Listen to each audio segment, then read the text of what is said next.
Naquele mesmo tempo, o rei Herodes começou a maltratar alguns da igreja e matou à espada Tiago, irmão de João. E vendo que isso agradava aos judeus, mandou também prender Pedro. Eram então os dias dos ázimos, e tendo-o mandado prender, meteu-o no cárcere, dando-o a guardar a 4 piquetes de 4 soldados cada um, tendo intenção de o apresentar ao povo depois da Páscoa. Pedro, pois, estava assim guardado no cárcere. Entretanto, a igreja fazia sem cessar oração a Deus por ele. Ora, na mesma noite em que Herodes estava para o apresentar ao povo, Pedro dormia entre 2 soldados, ligado com 2 cadeias, e os guardas à porta vigiavam o cárcere. E eis que sobreveio um anjo do Senhor, e resplandeceu uma luz no aposento. E tocando no lado de Pedro, o despertou, dizendo: Levanta-te depressa. E caíram as cadeias das suas mãos. E o anjo disse-lhe: Toma o teu cinto, e calça as tuas sandálias. E ele fez assim. E o anjo disse-lhe: Põe sobre ti a tua capa, e segue-me.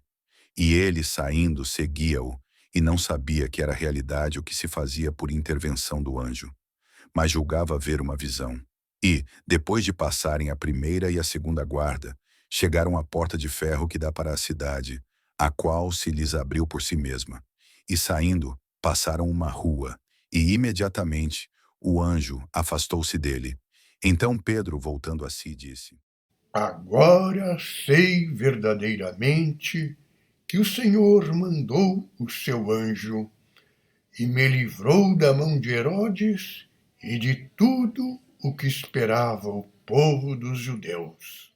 E depois de um momento de reflexão, foi à casa de Maria, mãe de João, que tem por sobrenome Marcos, onde estavam muitos reunidos em oração. E quando ele bateu à porta da entrada, uma donzela chamada Rode foi ver quem era. E logo que conheceu a voz de Pedro, com a alegria, não lhe abriu logo a porta, mas correndo dentro, deu a nova de que Pedro estava à porta. Eles, porém, disseram-lhe: Tu estás louca. Mas ela afirmava que era assim. E eles diziam: É o seu anjo. Entretanto, Pedro continuava a bater. E tendo aberto a porta, viram-no e ficaram estupefatos.